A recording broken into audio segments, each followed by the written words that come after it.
complete chapter of physical world. It is going to be the most easy and unique lecture which you will not find anywhere. The first topic of this chapter is what is science? Well, science is a tool through which we can understand the world around us. Science always asks two important questions: why something happens and how it happens. For example, consider boiling water. We know that when we boil water, it changes into steam. Here, science asks this important question: why water changes into steam? Next, science explains that water particles absorb heat energy to become gas. Secondly, consider this rainbow. We know that rainbow appears in the sky just after the rain. Here, science asks this important question: why rainbow appears after the rain?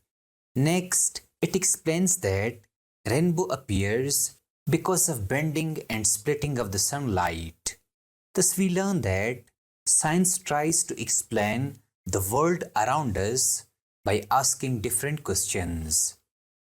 Remember that science has many branches like biology, chemistry, and physics, which we study in school and college. Hence, note it down this important topic.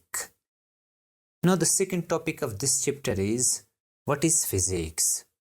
Well, every student knows that physics is the study of matter, energy, and how they interact.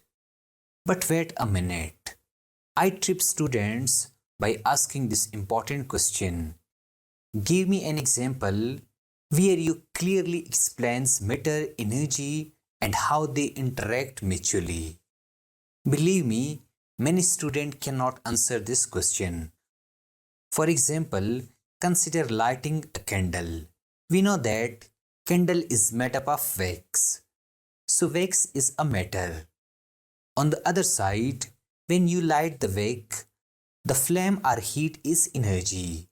When matter and energy interact, they produce light. This light is produced by the mutual interaction of matter and energy. Let me repeat it. This light is produced by the mutual interaction of matter and energy. Hence, we study this matter and energy interaction in physics. Secondly, pedaling a bicycle. We know that bicycle is a matter. Our legs provide energy. When matter and energy interact, bicycle starts moving. Thus, bicycle starts moving due to mutual interaction of matter and energy. Hence, we study this matter and energy interaction in physics. Therefore, we say that physics is a branch of science in which we study matter, energy, and how they interact mutually. The third topic of this lecture is what is scientific method? Well, scientific method is used by scientists to solve problems. It is like following a recipe to find the right answer. Remember that it has 5 simple steps. The first step is observation, in which we notice something.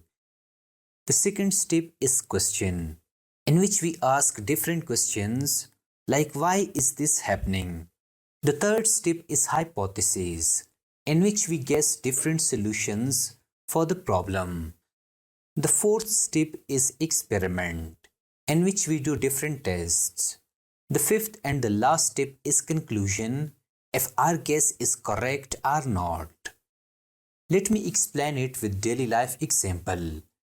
Let your fan is not working, so it is a problem, and you are interested to use scientific method to solve this problem. Now, in the first step of observation, you observe that your fan is not working. In the second step of question, you ask that why is the fan not working?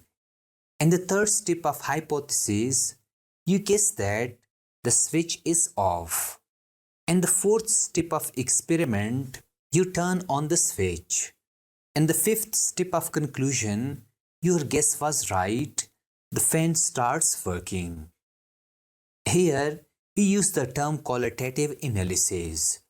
It means that when we analyze things without numbers, let me repeat it. When we analyze things without numbers, for example, the fan is working, so it is a qualitative analysis.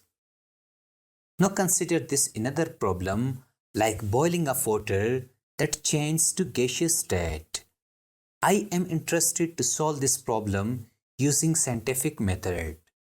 In the first step of observation, you observe that water starts to bubble and turns into steam. In the second step of question, you ask this important question: why does water boil when heated? And the third step of hypothesis, you guess that maybe heat gives energy to water and make it boil. In the fourth step of experiment, you use a thermometer and find that at around 100 degrees centigrade, the water always starts boiling. And the fifth step of conclusion, you say, yes, my guess was correct. Heat gives energy to water particles. When they get enough energy, they break away and form steam. That's known as boiling. Here, the qualitative analysis is, you say that the water is hot and boiling. I mean, without any number. While the quantitative analysis is, you say that the water boils at 100 degrees centigrade. I mean, with number. Therefore, we use scientific method to crack any problem. The fourth topic of this chapter is unification and reductionism. Well, physics tries to understand the universe by asking two main types of questions. Can we combine different rules into one rule? This is called as unification. Secondly, can we bring a big problem into smaller parts? This is called reductionism. Or we can also say that unification means instead of having 10 separate rules, we try to make one big rule that explains them all. For example, consider cell phone. We use our cell phone for calling, watching videos, taking pictures, and sending money. Earlier, you needed different tools. Now it is all unified in one device. This is known as unification. Similarly, Newton's law of gravitation explains both. Why an apple falls on Newton Baba? Secondly, why the moon goes around the earth. These look like two different events, but one law explains both of them. It is called unification. Thus remember that unification means combining different laws into one. On the other hand, reductionism means solving a big problem by dividing it into smaller parts. It is like fixing a car by checking each part one by one. For example, if your cell phone is not working, you check that whether the battery is charged, or is the screen broken, or is the software working, etc. You check one part at one time. This is called reductionism. Similarly, to understand matter, scientists first studied big things, then they zoomed in to study molecules, then atoms, then electrons, protons, and neutrons. Hence, they broke down the matter step by step. This is called reductionism.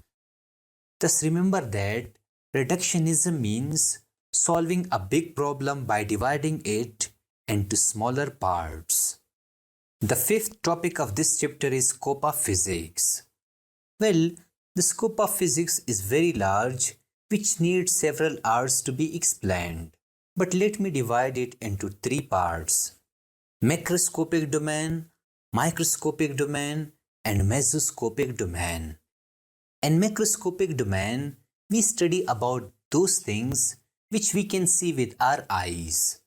For example, we study how car moves on the road, or we try to understand why a swing moves back and forth. While in microscopic domain, we study about those things that are too small to see. For example, we study how atoms combine together to form a molecule, or we try to understand that how electron moves in a circuit to generate electric current. While in mesoscopic domain, we study about things that are between large and small, like a few hundred atoms. For example, a computer chip that has small circuits but not as small as atoms, are the water droplets forming on a cold bottle, small but visible. Thus, physics studies the very big and the very small. The sixth topic of this lecture is law versus theory. Well, many students get confused between a law and theory. Let's make it simple. Law is a rule of nature, while theory explains the rule of nature. Or simply remember that law tells us what happens, while theory tells us why it happens. For example, when you drop something, it falls down. It is a rule of nature, which we call as a law, while theory explains it. For instance, Newton Baba says that the earth pulls everything towards itself. Similarly, we know that water boils at 100 degrees centigrade, so it is a law. Theory explains that water molecules get enough energy at 100 degrees centigrade to break free and become steam. Thus remember that law is a rule of nature and theory explains this rule of nature. The seventh and the last topic of this chapter is the four fundamental forces in nature.